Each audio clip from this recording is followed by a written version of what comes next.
भाग्य को कोसने वाले लोग इस कहानी को जरूर सुने।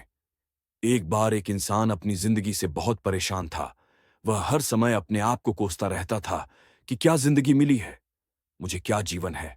हर परेशानी मेरे साथ ही है, हर दुख मुझे ही आकर घरता है, हर झंझट मेरे ही सर पड़ती है। एक दिन इसी तरह अपने आप को बैठा हुआ कोस रहा था कि क्या नसीब है, मेरा क्या किस्मत है, मेरी क्या जिंदगी है मेरी। कि तभी अचानक एक बाज अपने शिकार को पंजों में दबाए हुए एक पेड़ पर आकर बैठ जाता है और वहीं पर अपने उस शिकार को खाने लग जाता है। यह परेशान आदमी जब उस बाज को देखता है तो कहने लगता है कि क्या जिंदगी है, इसकी क्या जीवन जी रहा है मजे का। न इसे खाने की चिंता, न पीने की, न पहनने की, और न ही परिवार की शिकार करता है।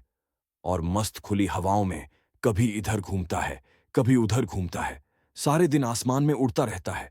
असल जिंदगी तो यही है, जीवन तो यह जी रहा है। और फिर वह आसमान की तरफ देखकर जोर जोर से चिल्लाता है कि काश मैं भी एक बाज होता तो मुझे भी कोई दुख ना होता, मुझे भी कोई परेशानी ना होती। काश मैं भी एक बाज होता।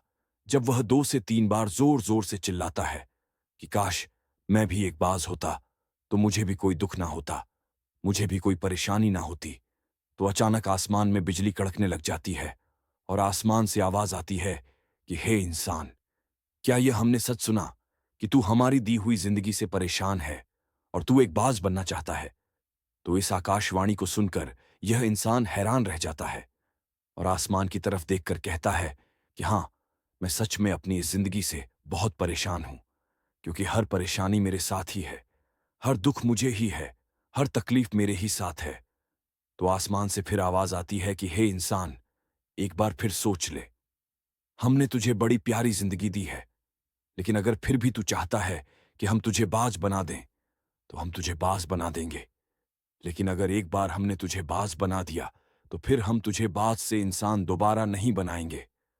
तो यह आदमी तुरंत जवाब देता है कि मैंने अच्छी तरह से सोच लिया है कि मुझे बाज ही बनना है, और एक बार बाज बनने के बाद मैं दोबारा कभी नहीं कहूंगा कि मुझे इंसान बनना है।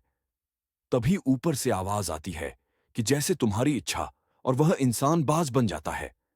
बाज बनते ही वह इंसान खुली हवाओं में उड़ने लगता है, कभी उड़ता हुआ इधर चला जाता है, कभी उड़ता हुआ उधर चला जाता है, और सोचता है क्या मजे की जिंदगी है।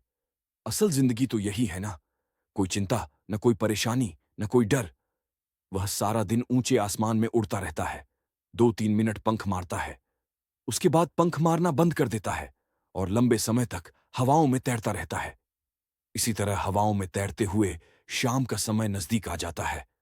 तो वह सोचता है कि मेरे पास रहने का एक ठिकाना भी होना चाहिए, मेरा अपना एक घर होना चाहिए जहां मैं रात में आराम कर सकूं। तो यह सोचकर वह छोटी छोटी लकड़ियां इकट्ठा करने लग जाता है और एक ऊंचे पेड़ पर अपना घोंसला बनाने लग जाता है।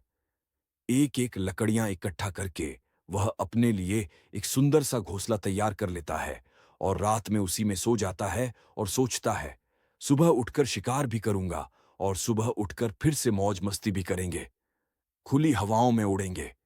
सुबह होते ही वह शिकार की तलाश में निकल पड़ता है, हवाओं में उड़ता रहता है।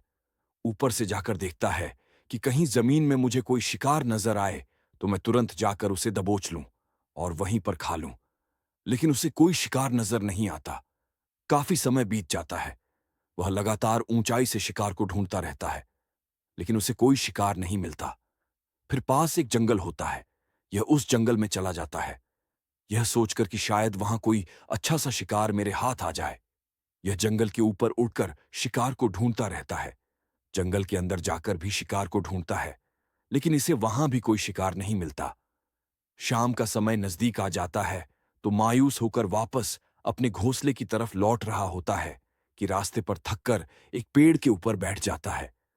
जब यह उस पेड़ के ऊपर बैठा होता है तो उसकी नजर एक बीमार चिड़िया पर पड़ती है जो कि एल अवस्था में होती है। यह तुरंत जाकर उसे दबोच लेता है, उसके पंख निकालकर अलग कर देता है और उसे खा जाता है। उस चिड़िया को खाने के बाद वह अपने घोंसले की तरफ उड़ जाता है और रास्ते में सोचता है कि चलो बीमार चिड़िया ही सही, लेकिन कुछ तो खाने को मिला। वह अपने घोंसले पर पहुंचकर आराम करने लगता है और सोचता है सुबह एक अच्छा सा शिकार पकड़ूं और अपनी भूख मिटा लूंगा। जैसे ही सुबह का प्रकाश होता है, यह निकल पड़ता है। अपने शिकार की तलाश में हवा में उड़ता रहता है। लेकिन आज फिर कोई शिकार इसके हाथ नहीं आता। काफी समय बीत जाता है। यह ऊंचाइयों पर जाकर अपनी तेज नजरों से शिकार को ढूंढने की पूरी कोशिश करता है, लेकिन इसे कोई भी शिकार नजर नहीं आता। फिर यह पास के उस जंगल की तरफ चला जाता है, लेकिन इसे वहां भी कोई शिकार नहीं मिलता। इसी प्रकार पूरे दिन उड़ते उड़ते शाम का समय नजदीक आ जाता है, तो यह निराश होकर वापस लौटने लगता है और रास्ते में एक पेड़ पर आकर बैठ जाता है।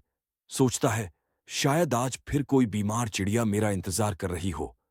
लेकिन हर बार किस्मत मेहरबान थोड़ी होती है। आज इसे कोई बीमार चिड़िया नहीं मिलती।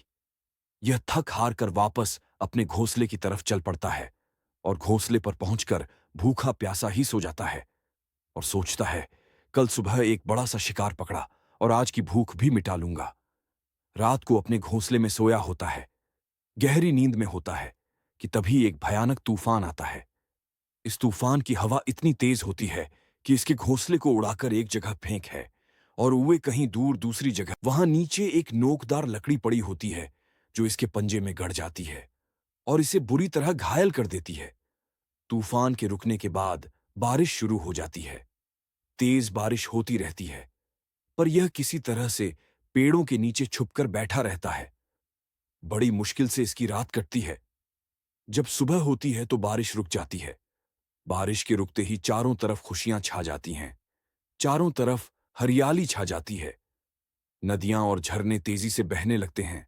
सब कुछ फिर पहले के जैसा हो जाता है। लेकिन यह बाज अब पहले के जैसा नहीं रहा। इसका पांव बुरी तरह घायल हो चुका है। इसके पंजे में जो लकड़ी लगी थी, उसकी वजह से इसका पंजा बुरी तरह छत बिछत हो गया है।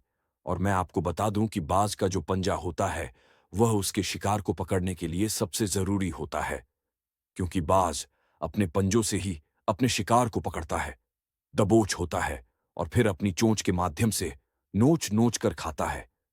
लेकिन अब इस बाज का पंजा बुरी तरह से घायल हो चुका था और वह पिछले 2 दिनों से भूखा भी था। यह शिकार की खोज में थोड़ा सा उड़ता है कि शायद फिर कहीं कोई बीमार चिड़िया इसे मिल जाए। लेकिन कहां बार बार कोई बीमार चिड़िया मिलने वाली थी। वह कुछ देर तक उड़ता है, लेकिन फिर भूख और दर्द के मारे थककर एक पेड़ पर आकर बैठ जाता है। वह पेड़ पर आकर बैठ तो जाता है, लेकिन उसे पता नहीं था कि यहां एक और मुसीबत उसका इंतजार कर रही है। और वह मुसीबत यह थी कि 8-10 कौओं का एक झुंड मिलकर इसे परेशान करने लग जाते हैं। इसके ऊपर आकर इसके घाव में चोंच मारने लग जाते हैं। उन्हें भी पता चल जाता है कि यह बाज घायल है और भूख की वजह से कमजोर भी है। यह बाज उनसे बचने के लिए थोड़ा सा उड़ता है और फिर जाकर बैठ जाता है, उनसे पीछा छुड़ाने का प्रयास करता है। लेकिन वह फिर इसके पीछे आ जाते हैं, तो यह फिर उड़कर थोड़ी दूर चला जाता है। लेकिन वह इसका पीछा नहीं छोड़ते और बार बार इसके पास आकर इसे परेशान करते हैं। कौवे अक्सर बाज के साथ ऐसा करते हैं, लेकिन फिर बाज भी उनके साथ एक खेल खेलता है। जब कौओं का झुंड बाज को परेशान करता है और उनका पीछा नहीं छोड़ता, तो बाज हवा में सीधी उड़ान भरने लग जाता है। वह तेजी से सीधा ऊपर की ओर उड़ने लग जाता है। कौवे भी उसके पीछे उड़ते हैं, लेकिन कुछ देर तक उड़ने के बाद कौवे ऐसी ऊंचाई पर पहुंच जाते हैं जहां पर उन्हें ठीक से ऑक्सीजन मिलनी बंद हो जाती है। उनका दम घुटने लग जाता है, उनकी सांस रुकने लग जाती है, तो फिर वह वहां से ऊपर नहीं जा पाते। पर क्योंकि बाज तो बादलों से भी ऊपर उड़ सकता है, इसीलिए वह तो ऊपर चला जाता। लेकिन कौवे वहां से ऊपर नहीं जा पाते और वो नीचे आने लगते हैं। तो इस तरीके से बाज उनसे अपना पीछा छुड़ा लेता है। लेकिन ऐसा करने के लिए, इतनी ऊंची उड़ान भरने के लिए इस बाज के पास उतनी ताकत नहीं थी, क्योंकि यह भूखा भी था और घायल भी था। तो यह उड़ता और थोड़ी सी दूर जाकर बैठ जाता और कौवे फिर आकर इसे परेशान करने लग जाते। इसी तरह भूख और घायल हालत में एक दिन गुजर जाता है, दूसरा दिन गुजर जाता है, तीसरा दिन गुजर जाता है। लेकिन इस बाज की हालत में कोई सुधार नहीं हो रहा था। वह बद से बदतर होती जा रही थी। चौथे दिन जब यह बिल्कुल खत्म होने पर आ जाता है, इसके अंदर बिल्कुल ताकत नहीं बचती और इसका शरीर इसका साथ छोड़ने लगता है, तो यह किसी तरीके से उड़कर पास ही इंसानों की एक हॉस्पिटल होती है, उसकी छत पर आकर बैठ जाता है और वहां से आने जाने वाले मरीजों को देखता है और अपने आप से कहता है कि काश आज मैं एक इंसान होता तो ऐसे छोटे मोटे जख्मों का हॉस्पिटल से इलाज करवा लेता, या किसी को बता देता कि मैं भूखा हूं, परेशान हूं, मेरे साथ यह परेशानी है, लेकिन आज मैं एक ऐसा बेजुबान परिंदा हूं जो किसी से कुछ नहीं कह सकता, किसी को अपना दुख नहीं बता सकता, किसी से कोई मदद नहीं मांग सकता। यही बात सोचकर वह उसी छत पे अपना दम तोड़ देता है। वह अपनी जान की कुर्बानी तो दे जाता है, लेकिन साथ ही साथ हमें यह सीख भी दे जाता है कि आपको जैसा बनाया गया है, आप जैसे भी हो, उसी में खुश रहो और उसी में बेहतर करने की कोशिश करते रहो, ना कि इस बात से परेशान रहो कि काश मैं ऐसा होता, काश मैं वैसा होता, काश मैं यह बन जाऊं। आपको जैसा भी बनाया गया है, आप उसी में अपना सर्वश्रेष्ठ करने का प्रयास करते रहो। दोस्तों, यह कहानी तो काल्पनिक है, लेकिन हमें जीवन का एक बहुत ही महत्वपूर्ण नियम सिखाकर जाती है कि हम जैसे भी हैं, अच्छे हैं। बस हमें उसी में अपना सर्वश्रेष्ठ करने का प्रयास करते रहना चाहिए। अगर आपको ये कहानी अच्छी लगे, तो लाइक, कमेंट, शेयर जरूर करें।